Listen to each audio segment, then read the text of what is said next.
The bride collapsed at the altar just as the pastor said, "I now pronounce you husband and wife."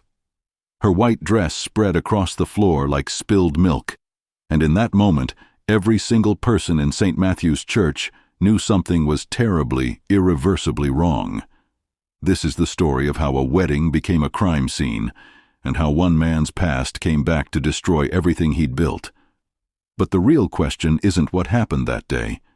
It's what had been happening for 20 years before anyone noticed. Before we go any further, before we dive deeper, let us know in the comments where you're watching from. We'd love to hear from you, and if you're new here, click on the subscribe button so you never miss any of our upcoming videos. Now, imagine you're sitting in that church. You've just watched a man marry a woman half his age, a woman nobody in town really knows, a woman with no family, no friends, no past that anyone can verify, and now she's lying on the floor, gasping for air, while the pastor, your pastor, the man who's counseled you through your darkest moments, just stands there frozen, not crying, not calling for help, just staring. What would you think? What would go through your mind in that moment? Because that's exactly what happened in Ashford, Georgia, on a Saturday afternoon in October of 2019. And when the autopsy results came back 3 weeks later, they revealed something that would tear this small town apart.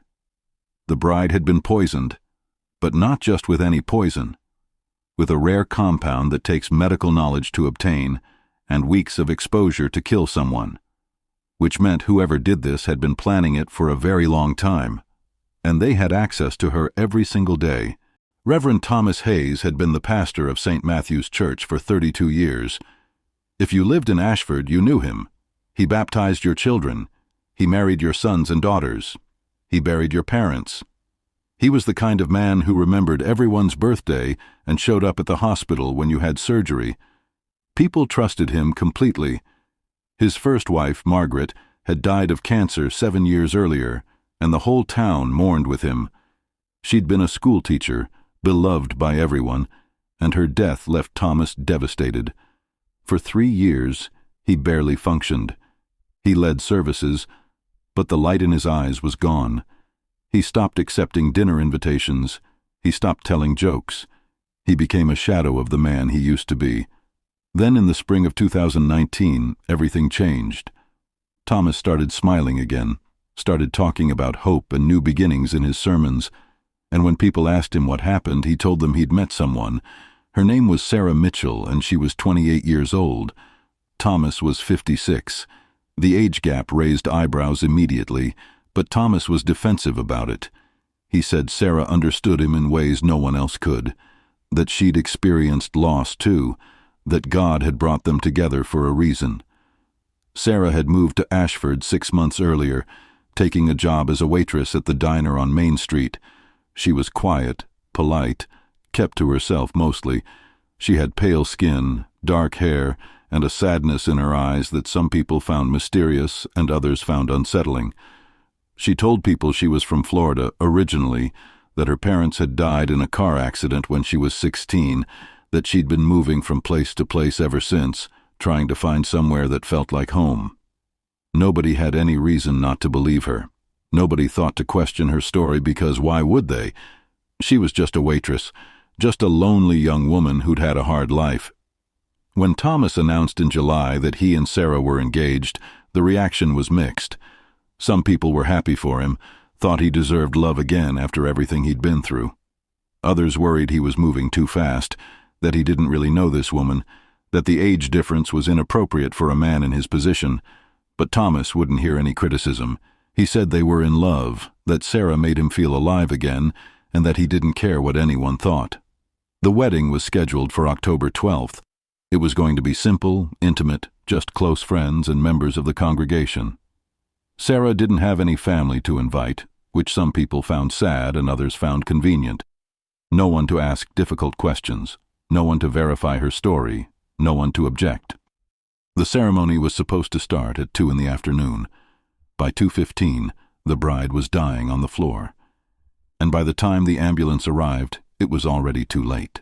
October 12th was a beautiful day in Georgia. Clear skies, temperature in the mid-70s, leaves just starting to turn.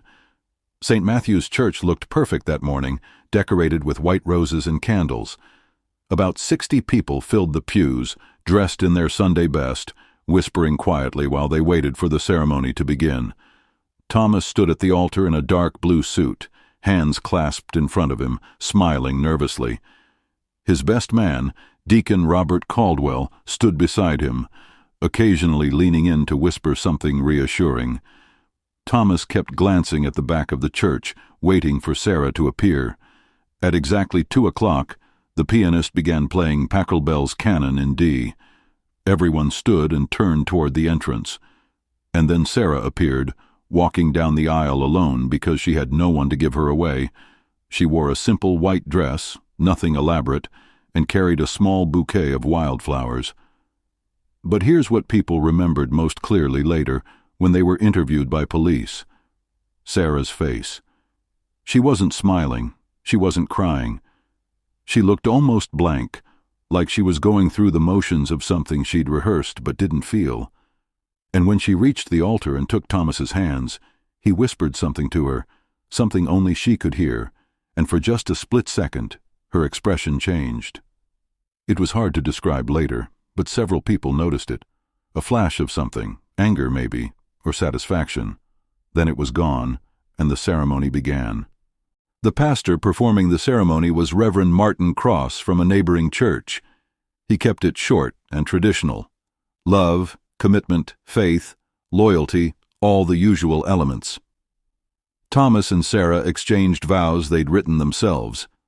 Thomas went first, his voice shaking with emotion, talking about how Sarah had saved him from despair, how she'd given him a reason to believe in happiness again, how he promised to love and protect her for the rest of his life. When it was Sarah's turn, she spoke so quietly that people in the back rows couldn't hear her, but those who could heard her say something strange. She said, "Thomas, I promise to stay with you until death. I promise to make sure you understand what you've done. I promise that you'll never forget me." People assumed it was just awkwardly phrased vows, the kind of thing someone unused to public speaking might say. But later, those words would take on a completely different meaning. When it came time to exchange rings, Sarah's hands were shaking. Thomas slipped the ring on her finger gently, kissed her hand, smiled at her with tears in his eyes. Then Sarah picked up his ring, and this is when things started to go wrong. She looked at the ring for a long moment, then looked up at Thomas, and her expression changed again. This time, everyone saw it. Pure rage, just for a second, then gone. She slid the ring onto his finger roughly, almost aggressively, and when Reverend Cross said, "I now pronounce you husband and wife," Sarah took a step back instead of forward. Thomas leaned in to kiss her, confused by her movement, and that's when she collapsed. It happened so fast that for a moment nobody moved. Sarah's eyes rolled back in her head. Her legs buckled, she hit the floor hard, and the bouquet scattered across the altar steps. Someone screamed. Thomas dropped to his knees beside her, calling her name, but Sarah was convulsing, her body jerking violently, foam appearing at the corners of her mouth. Deacon Caldwell ran to call 911. Several nurses in the congregation rushed forward to help. They tried to stabilize her, checking her airway, her pulse, but she was deteriorating rapidly. Her lips turned blue. Her breathing became shallow and irregular, and through it all, Thomas just knelt there, holding her hand, saying her name over and over. But here's what multiple witnesses reported later. His face didn't look panicked. It looked stunned, like he was seeing something he couldn't quite believe, like he was recognizing something. The ambulance arrived in 8 minutes, which was fast for rural Georgia, but it didn't matter. By the time the paramedics loaded Sarah onto the stretcher, she'd stopped breathing. They performed CPR all the way to the hospital, but she was pronounced dead at 3:17 in the afternoon. Cause of death, unknown. And that's when this story really begins. The Ashford Police Department is small. 3 full-time officers, a chief who also runs the local hardware store, and a part-time dispatcher. They handle speeding tickets, noise complaints, the occasional drunk and disorderly. They don't handle suspicious deaths. So when Sarah Hayes died under unexplained circumstances at her own wedding, the Georgia Bureau of Investigation was called in immediately. Lead investigator was Special Agent Carol Morrison, a 20-year veteran with a reputation for being thorough and skeptical. She arrived in Ashford the next morning with a team of forensic specialists and immediately requested a full autopsy. The preliminary findings were troubling. Sarah showed no signs of heart disease, no evidence of a stroke or aneurysm, nothing that would explain a sudden collapse in an otherwise healthy 28-year-old woman. But her blood work revealed elevated levels of several compounds that shouldn't have been there, specifically traces of thallium, a heavy metal that's odorless, tasteless, and extremely toxic. Thallium poisoning is rare, but it's been used in murders before. It causes nausea, hair loss, nerve damage, and eventually organ failure. And here's the thing about thallium. It takes time. You can't poison someone with thallium and have them die instantly. It requires repeated exposure over days or weeks. Which meant whoever killed Sarah had been poisoning her slowly, deliberately, watching her die by degrees. Agent Morrison interviewed everyone who'd been at the wedding. The guests all told basically the same story. Thomas and Sarah seemed happy, or at least Thomas seemed happy. Sarah seemed nervous, quiet, distant. Several people mentioned that they'd barely seen Sarah in the weeks leading up to the wedding, that Thomas had explained she was busy with wedding preparations and feeling a bit overwhelmed. The deacon, Robert Caldwell, told investigators that Thomas had been acting strangely for about a month before the wedding, distracted, short-tempered. He'd snapped at Robert during a church meeting for no reason, then apologized profusely. He'd forgotten to prepare his sermon one Sunday, something that had never happened before, and he'd stopped talking about Sarah with the same enthusiasm he'd had earlier in the summer. When Robert had asked if everything was okay, Thomas had said everything was fine, but his tone suggested otherwise. Morrison then focused on Thomas himself. She interviewed him 3 times in the first week after Sarah's death. The first interview took place at the hospital, just hours after Sarah was pronounced dead. Thomas was in shock, barely coherent, kept asking if this was really happening. The second interview was at the police station 2 days later, after the preliminary autopsy results came back. By then, Thomas had retained a lawyer, a defense attorney from Atlanta named Patricia Winters. Morrison asked Thomas directly about thallium. Had he ever had access to it? Did he know what it was? How was his relationship with Sarah in the weeks before the wedding? Thomas's answers were careful. He said he didn't know what thallium was, that his relationship with Sarah had been wonderful, that he couldn't imagine who would want to hurt her. But when Morrison asked if Sarah had been feeling sick in the weeks before the wedding, Thomas hesitated. Then he admitted that yes, Sarah had been feeling unwell, nausea, fatigue, headaches. He'd thought it was just wedding stress and pre-wedding jitters. Morrison asked why he hadn't taken her to a doctor. Thomas said Sarah had refused, said she didn't like doctors, that she'd be fine once the wedding was over. Then Morrison asked the question that changed everything. She asked Thomas if he'd given Sarah anything to eat or drink in the weeks before the wedding, anything that only she consumed, and Thomas went pale. He said yes. Every morning for the past 6 weeks, he'd made Sarah a special breakfast smoothie, protein powder, fruit, yogurt, vitamins. He'd been trying to help her feel better, build up her strength. He made it fresh every morning in his kitchen and brought it to her at her apartment. Sarah lived alone in a small place above the dry cleaner on Oak Street. Morrison obtained a warrant and searched Thomas's home and Sarah's apartment the same day. In Thomas's kitchen, they found the blender he used, the protein powder, the vitamin bottles. Everything was sent to the lab for analysis. The vitamin bottle tested positive for thallium.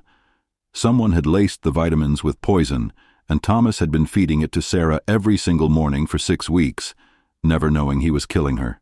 The question became, did Thomas know the vitamins were poisoned, or was he being set up? Morrison's investigation took a sharp turn when they searched Sarah's apartment more thoroughly. What they found there was disturbing. Sarah's apartment was almost empty. No personal photos, no mementos, no books or movies or anything that suggested a real person lived there. Just basic furniture, work clothes, and a laptop. But hidden under the mattress they found a locked metal box. Inside the box was a collection of items that made no sense at first. Old newspaper clippings about Thomas and his late wife Margaret. Printed emails between Thomas and various members of his congregation. Handwritten notes detailing Thomas's daily routines, where he went, who he talked to, what he ate. And most disturbing of all, several photographs of Thomas from years earlier. Photos of him with his wife Margaret and their daughter. Wait, daughter? Thomas had never mentioned having a daughter. The entire town thought he and Margaret had been childless. But there in the photos was a young girl, maybe 7 or 8 years old, brown hair, serious expression, standing between Thomas and Margaret in front of St. Matthew's Church. Morrison confronted Thomas with the photographs immediately. This time Thomas broke down completely. He told her something he'd never told anyone in Ashford. He and Margaret had indeed had a daughter. Her name was Emily. She'd been born with severe developmental disabilities and required constant care. When Emily was 9 years old, she'd had a seizure while Thomas was supposed to be watching her. He'd been in his study preparing a sermon and hadn't heard her fall. By the time Margaret found her, Emily had aspirated vomit and stopped breathing. She died 3 days later in the hospital. The official cause of death was complications from the seizure, but Thomas blamed himself completely. Margaret blamed him too, though she never said it out loud. Their marriage deteriorated. Margaret became depressed, and then 6 months after Emily's death, Margaret was diagnosed with aggressive pancreatic cancer. She died within a year. Thomas said he'd left his previous church in South Carolina because he couldn't bear the memories, couldn't bear the way people looked at him, knowing what had happened. He'd come to Ashford for a fresh start, and he'd made a conscious decision never to mention Emily because talking about her was too painful. He wanted to be seen as just a widower, not as the man who'd let his daughter die. So here's what Morrison pieced together. Sarah Mitchell wasn't just some random waitress who'd moved to town. She'd come to Ashford specifically looking for Thomas. The newspaper clippings in her apartment included Emily's obituary. The notes she'd written included details about Emily's death that only someone who'd researched it extensively would know. And when Morrison ran Sarah's fingerprints through a wider database, connecting with agencies in South Carolina, she found something that made her blood run cold. Sarah Mitchell wasn't even her real name. Her real name was Jessica Brennan, and 20 years earlier she'd been Emily Hayes's best friend. Jessica and Emily had gone to the same special needs school in South Carolina. They'd been in the same class, played together every day, were inseparable despite Emily's limitations. Jessica's mother, Denise Brennan, had been a teacher's aide at the school. And according to records Morrison dug up, Denise had been devastated when Emily died. She'd blamed Thomas publicly, had written letters to the church board demanding he be removed from his position, had told anyone who would listen that Thomas had been negligent and should be held responsible. But no charges were ever filed. It had been ruled an accident, a tragic but unpreventable death. Jessica had been 8 years old when Emily died, old enough to understand that her friend was gone, old enough to see her mother's rage and absorb it, and apparently old enough to let it shape the rest of her life. Morrison tracked down Denise Brennan, who was now living in a nursing home in Florida, suffering from advanced dementia. But the nursing home staff confirmed that Jessica had been there, visiting her mother regularly up until about a year ago. Then the visits stopped. Jessica had told the staff she was moving away. The investigation revealed that Jessica had spent years planning this. She'd changed her name legally at age 18. She'd moved from city to city, working low-wage jobs, staying off the radar. She'd tracked Thomas's movements, found out when Margaret died, learned about his move to Georgia. And then she'd come to Ashford with one single purpose, to make Thomas pay for what he'd done to Emily. But here's where the story takes another turn. The thallium that killed Jessica had been in those vitamins for weeks, which meant Jessica had been poisoning herself. She'd purchased the thallium, she'd laced the vitamins, and she'd made sure Thomas would be the one to give them to her. She was setting him up to be arrested for her murder. She was willing to die slowly and painfully if it meant Thomas would spend the rest of his life in prison, knowing he'd killed another person he was supposed to protect. But Morrison still had questions. Why go through with the wedding? Why not just die before the ceremony and let Thomas be arrested? Why the elaborate performance?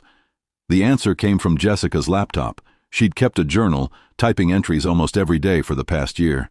The entries were chilling. Jessica described watching Thomas from a distance when she first arrived in Ashford, seeing him smile and laugh with his congregation, seeing him live a normal life while her friend Emily was dead and her mother was lost to dementia.